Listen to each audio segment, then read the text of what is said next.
I've identified 3 key levels on the gold market this past week. And this is especially important because this upcoming week, we have some major news catalysts that could really move the markets in a massive way. So in this video, I'm going to show you exactly what they are, why I marked them up, and what it could possibly mean for you as a trader this week. So definitely stay tuned to this video so that way you can catch them and be prepared for the upcoming week. Okay, so the first level that I have drawn on my chart is basically this level around 5,000, let's just say 250, especially because in the past, this was a strong level of support that got broken.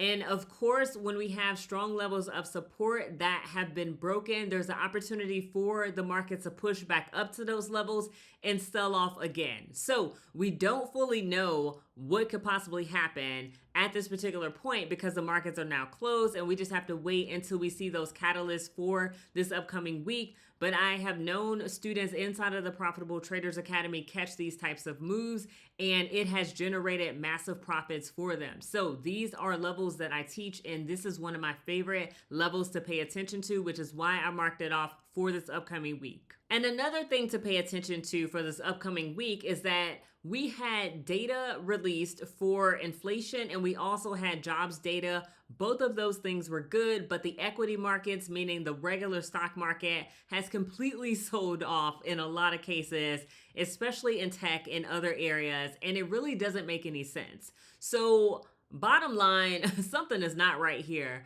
Basically, we have all of these good catalysts, but the market is selling off. So where is this money going? And usually money is flocking to gold because it's seen as a safe haven currency, and it could be going other places as well. So based on what we have this upcoming week, it could potentially move the markets in a massive way. And there's also another thing, and I'll get to the second level, but another thing that I've noticed this past week is that even though we had good data around jobs and inflation, I don't believe that people fully believe the data, especially because it's late.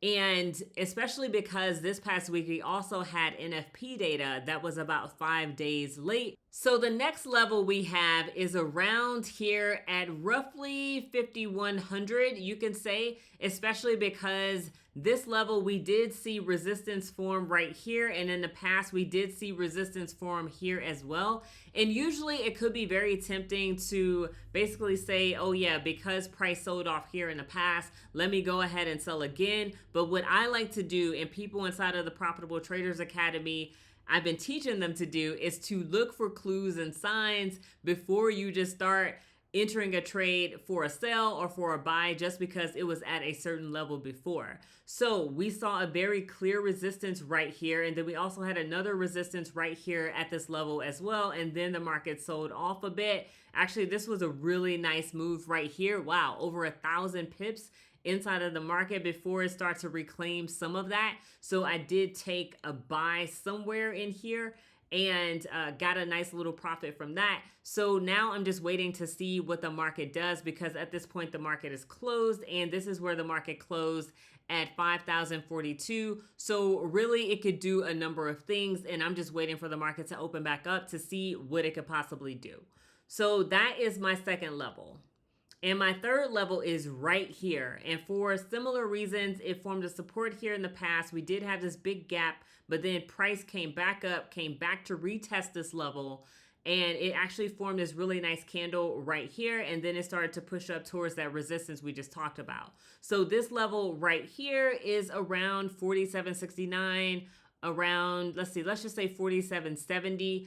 On average, this is a really good level. And especially this past month, before all of this happened, price have been playing inside of the zone. So typically when I see price action like this, I like to wait to see what's going to happen. There may be some smaller moves that I could potentially take inside of the market, but for the really big moves, usually what I notice is that price will consolidate for a little bit before breaking out to the upside or breaking out to the downside. And essentially, I'm just waiting to see what side I'm going to be trading based on what the data is telling me, especially given the fact that we do have a couple of catalysts coming up this week. So I definitely want to be cautious and see how those events really push the gold market. We can see there's been a lot of volatility And of course, I want to make sure that I keep the profits that I've already gained so far and not try to give too much back to the markets. If we look at this level over here, we can see that this candle broke up really far and it continued to push when people thought it was time to sell. That's not always the case. So it's a matter of waiting to see what the market is going to do and let it tell you what the next move is going to be instead of being hasty or rushing into a trade. So for this upcoming week, you have some high-level ideas as to what the market could potentially do. And you also see the key levels that I'm paying attention to for this upcoming week. So my goal here is to give you my high-level thoughts about what I think will happen in the market for this upcoming week, not necessarily trying to predict, but basically give you an idea of where my head is at in terms of the things that I'm looking for inside of the market. And as far as the market goes, I'm just waiting for these areas to get hit and seeing what my next move is supposed to be. And if you're at a point where you want to know exactly where your next move should be, then go ahead and go to LaKieshaTrades.com and sign up for a clarity call with my program advisor. He will help you with the next steps inside of your trading journey and point you in the right direction. So go ahead and sign up for one of those calls. We only have a limited number of those calls every single week. So go ahead and grab one of those spots. They typically fill up quite fast at the beginning of the week and during this time period right now when people see these videos. So go ahead and grab one of those calls. And if you're one of those traders that tend to enter a trade too early, then go ahead and check out this video called Most Traders Enter Too Early. Do this before every trade. It'll be in the link somewhere on this screen, and I'll see you in the next videos.